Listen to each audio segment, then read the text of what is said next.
Cambridge University, graduation day. Another group of brilliant, beautiful, talented young people prepare to go out into the world, there to achieve fame, wealth and power. The sight of them might fill us with joy. Alternatively, as they file through the courtyards of their ancient colleges to receive their degrees, something about their achievements and their prospects might lead us to a debilitating sense that we're not as bright as we should be, nor as rich, beautiful, talented and successful. Their behaviour on their special day might, quite unintentionally, serve to depress us. If we're struck by such feelings of inadequacy, there is one philosopher to whom we should turn. His name is Michel de Montaigne. Michel de Montaigne was really the most unusual and lovable of philosophers, and I think for one reason in particular. He seems to understand what makes us feel bad about ourselves, and in his book tries to make us feel better. I think he covers about three main areas of what one could call inadequacy. Firstly, a kind of bodily inadequacy, the sense that we aren't comfortable with our bodies, that we feel awkward about them. Secondly, the inadequacy that we might feel when we feel that others are judging us, that our customs and habits are being disapproved of. And thirdly, intellectual inadequacy, the feeling that we're just not as clever as we should be. And for all these three areas, Montaigne came up with highly practical, simple, and I think very helpful solutions. At the summit of a wooded hill in the heart of rural France, some 30 miles east of Bordeaux, stands a handsome castle with views onto oak forests and hayfields. In the 16th century, it was Michel de Montaigne's home. Montaigne was born in 1533, and from the outside, his class and achievements might seem more likely to intimidate us than rescue us from a sense of inadequacy. He was a nobleman, a lawyer, a friend of the King of France, and twice mayor of Bordeaux. But at the age of 38, Montaigne decided to retire to his castle to spend the rest of his life here, reading, reflecting, and writing. At first, he didn't know what to write about, but he gradually hit upon a revolutionary idea: to write a big book on a subject he was uniquely placed to understand, himself. He set out to tell us exactly what it was like to be Michel de Montaigne. When one hears that Montaigne lived in a castle like this, and that he was the mayor of Bordeaux for 2 terms, and that he's a philosopher, one might come across certain sort of prejudices. One might imagine the kind of man he was, the kind of things that we'll find in his book. But I think what's remarkable, and for me deeply moving and charming about his work, his most famous work, the Essays, is that actually its contents are nothing like the typical philosophy book. That Montaigne wanted in this book to, as it were, redraw the whole portrait that we have of what human beings are. Most books didn't seem to Montaigne to really reflect human experience. They edited out all sorts of aspects. What Montaigne wanted to do was to bring these aspects back in, which is why he spends an awful lot of time in his work talking about the kinds of things that most philosophy books leave out. For instance, the penis. He tells us that he wants to talk a lot about his penis. He says, "Every one of my members, each as much as another, makes me myself, and none makes me more properly a man than that one. I owe to the public my portrait complete." And it was Montaigne's goal in his essays to insert into our normal conception of what a human being is all these aspects that are actually a part of our reality, but never get mentioned in philosophy books. Montaigne thought we were surrounded by the wrong role models. They don't give space to what most of us are actually like, and this can lead us to self-hatred when we fail to make the grade. Which is why Montaigne spent much time in his book telling us ordinary, everyday things about himself, to encourage us to accept the ordinary in ourselves. It's why he tells us, for example, about his bowel movements, and that he eats so fast he often bites his fingers. Trivia perhaps, but a reminder that there are many humdrum but nevertheless acceptable sides to human nature. As he wrote, "The most terrible and violent of our afflictions is to despise our own beings." Because Montaigne confides in us so much, tells us things we don't normally hear about, like impotence or farting, it's easy to feel him becoming a friend. Someone far from the austere, starched image of a philosopher.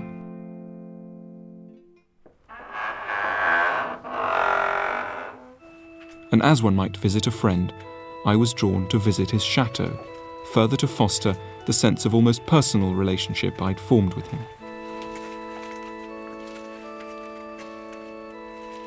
Montaigne worked in a tower at one end of his castle.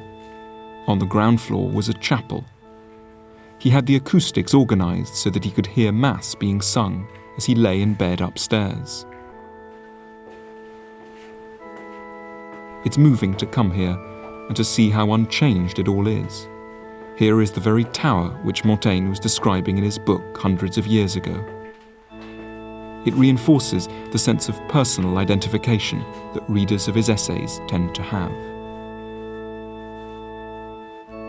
Montaigne loved the sensation of falling asleep, so much so that he'd have the bells of his castle rung in the middle of the night to wake him, so as to have the pleasure of drifting back to sleep.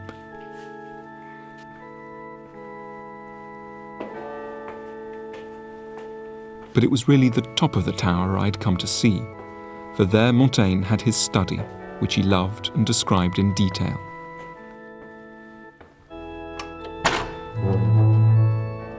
It's the perfect place for a bookish man. There used to be a collection of 1,000 books, arranged in a semicircle around the walls. There was room to pace.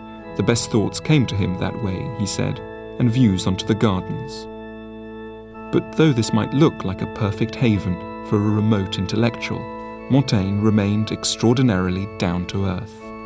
Much of what he tells us has an almost homespun quality to it. So if we believe it, it's because we trust Montaigne as a friend, a man with the courage to speak the great truths with simplicity and with honesty. Montaigne was a highly unusual philosopher, and in one respect particularly. Most philosophers up until Montaigne had pointed out that having a mind can lead us to happiness, that it's reason which gives us the best chance of fulfillment. Montaigne turned that equation on its head and built a philosophy out of pointing out the extent to which we have problems precisely because we have reason, because we have minds. And the first problem with having a mind, Montaigne thought, is that it makes for awkward relations with our bodies. Unlike other animals, we're often disgusted by our physical selves. We think we're too fat or gross or uncouth. We develop eating disorders, sexual hang-ups and embarrassments. Montaigne observed many people around him afflicted by physical shame. He knew a man who killed himself after letting out a cacophony of farts at a banquet. He met a woman who was so embarrassed to chew in public that she always ate behind a curtain. And another man he knew ordered that he be buried in his underpants for fear that anyone should ever see his penis. He ought to have remembered to blindfold the undertakers, added Montaigne. Montaigne knew what the problem was. It's because the body is so rarely mentioned in polite company, let alone in philosophy books, that we think of it as embarrassing and shameful. He urged us to accept as an in no way awkward fact that we are half animal. We have to see how much we have in common with the creatures of the farmyard. Kings and philosophers shit, he reminded us, and so do ladies.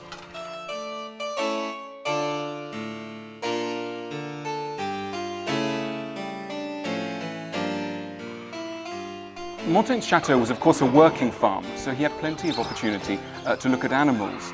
And Montaigne came away from his observation of animals with an interesting point.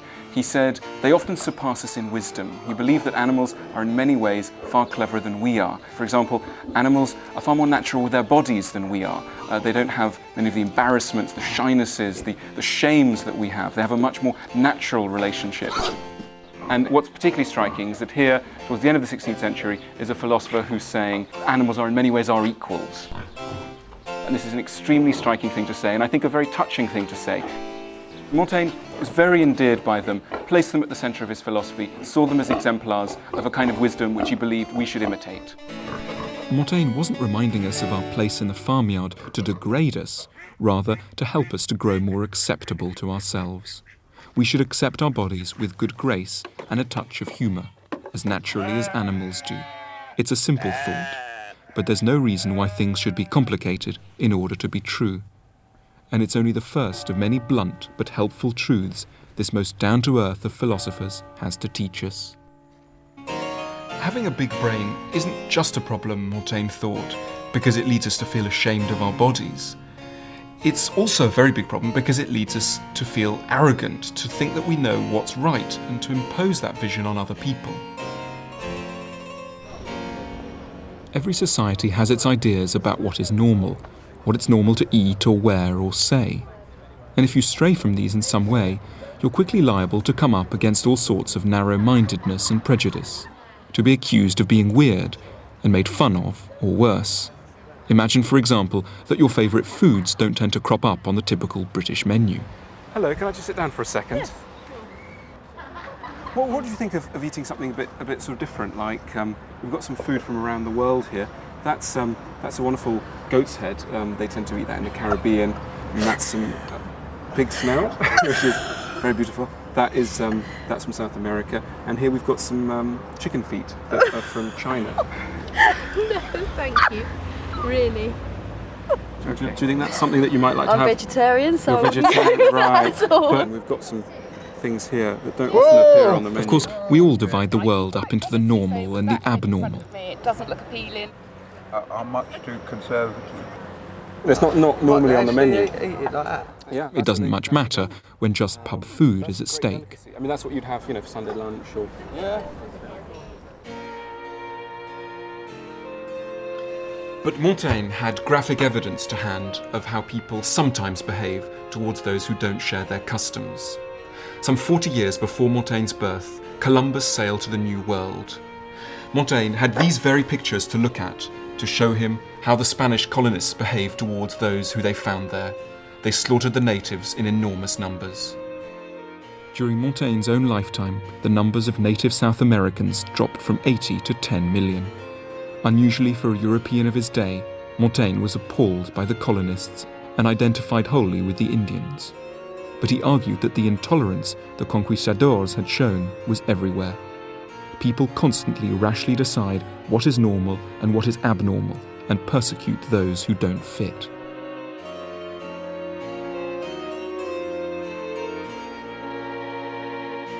The prejudice the Indians had encountered, we are all liable to face, in far less catastrophic ways, the day we stray from the customs of our own countries. So, what should we do if we encounter the prejudices of others? In a word, go travelling, either in reality or in our minds. We should go out and greet the diversity of the world. Hello. And that way we'll see that what one society judges to be weird, another society might more fairly judge to be normal. ¿Qué tal? Every country has its prejudices, Chora. but travel between countries loosens the grip of any one prejudice. It's not just that travel broadens your mind, Hola. rather it enables you to see more clearly how narrow your oppressors' minds are. Selamat datang. Montaigne was no bland multiculturalist. Konnichiwa. He wasn't saying that all cultures are as good as one another. Merhaba. He was just attacking the way that people decide what is good and bad, on the basis of habit rather than reason. Hello. With a more global perspective on our behaviour, we will grow more accepting, not only of others, but also of aspects of ourselves. We will gain less constraining identities as citizens of the world. Straight to the camera, nice big smiles. 3, 2, 1. It isn't simply others being judgmental which makes us feel inadequate. Another area in which many of us feel we're not up to scratch is the intellectual one, the painful sense that we simply aren't as clever as we should be. This is Gonville and Caius College, part of Cambridge University. This is a photo of me graduating a few years ago. I had a lot more hair then than I do now. These are supposedly some of the cleverest people in the whole country. I say supposedly because once you start looking at a phenomenon like Cambridge University through Montaigne's eyes, you quickly begin to see things in a rather different way. In Montaigne's day, you needed certain things to be deemed clever. First and foremost, a university degree.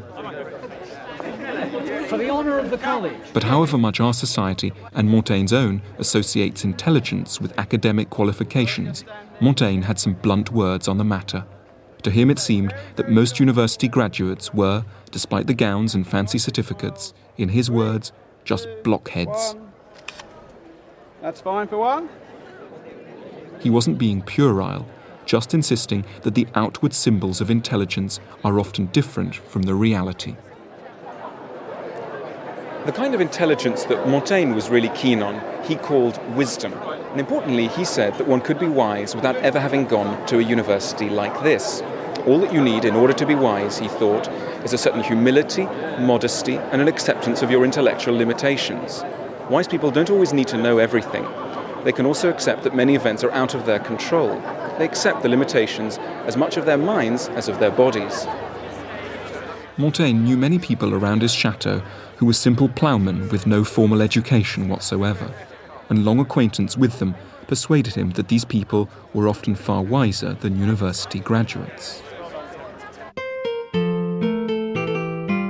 Montaigne certainly didn't think that all learning was useless.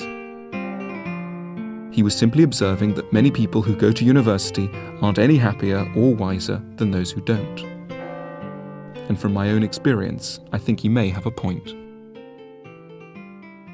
What Montaigne was essentially telling us is that you come to a place like this, you will get very good at remembering lots of facts, you will pick up a lot of information, but you won't necessarily be able to apply it to your life.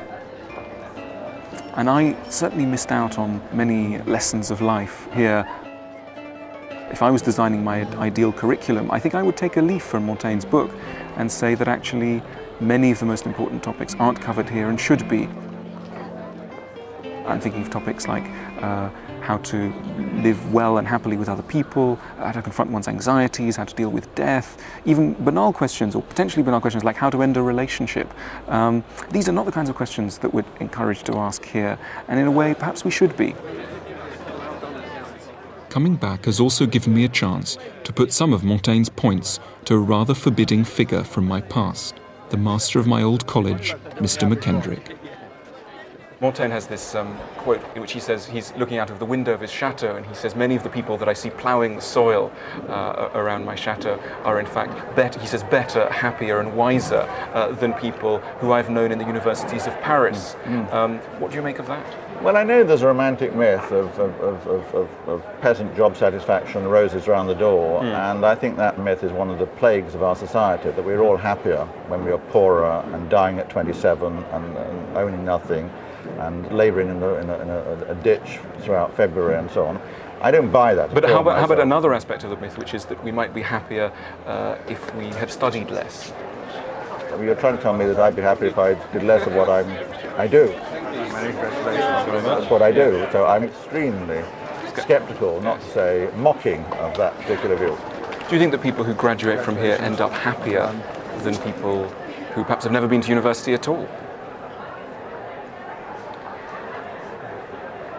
It's difficult to answer that with any certainty, but I like to think they do.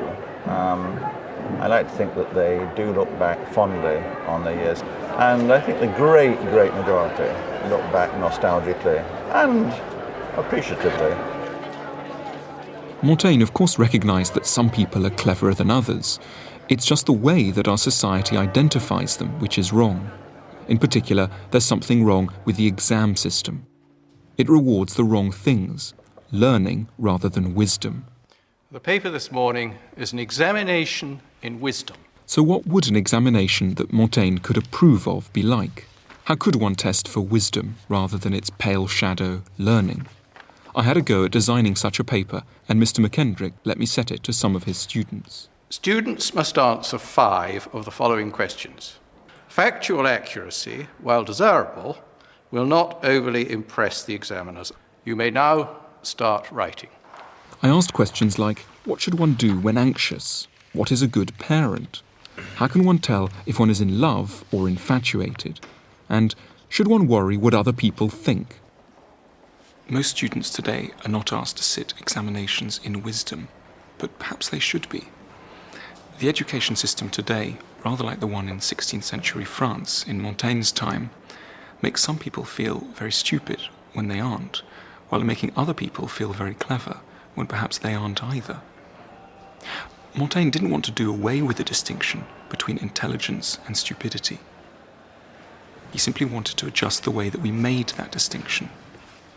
It's quite possible to be able to write a very brilliant essay, to remember lots of facts, to present an argument cogently, and not be wise, while at the same time one might lack all of these intellectual disciplines and yet be very wise. A cheering idea we take away from Montaigne is that academic qualifications are not the sole or even the chief determinants of intelligence. There are ways of being clever that top universities don't recognize, and ways of being stupid. And if that doesn't help us over feelings of intellectual inadequacy provoked by people with impressive degrees, Montaigne had one final tip. We should take a moment to imagine them sitting on the toilet. As he noted, even on the highest throne, we are seated still upon our arses. If we take away one lesson from Montaigne, it's about the dangers of being intellectually arrogant. And Montaigne, when he was writing in his study, had one way of trying to keep his own feet on the ground. He had a set of 57 short inscriptions, culled from the classics and the Bible, painted up on the ceiling, so that when he was writing, he could look up and be reminded of some essential truths. Here we have a quote. It says, "Have you ever seen a man who thinks he is wise? You have more to hope for from a madman than from him." And over here there's another quote I very much like. It says, "Do not be wiser than necessary, but be wise in moderation." Everything is too complicated for men to be able to understand. The happiest life is to be without thought. I am a man, nothing human is foreign to me. The man who thinks he knows does not yet know what knowing is. Why torment yourself with worries that are outside your control? There is nothing certain but uncertainty, nothing more miserable and more proud than man. Montaigne was inviting us not to be humiliated by aspects of ourselves, our bodies, our idiosyncrasies, our lack of formal education. We can fart at dinner, eat pig snouts, and never have read a book, and still be quite fully human. What makes Montaigne different is that his message stems from a man we can trust as a friend and admire as a role model, one of the first and only philosophers with a reassuringly down-to-earth idea of what it is to be a good human being.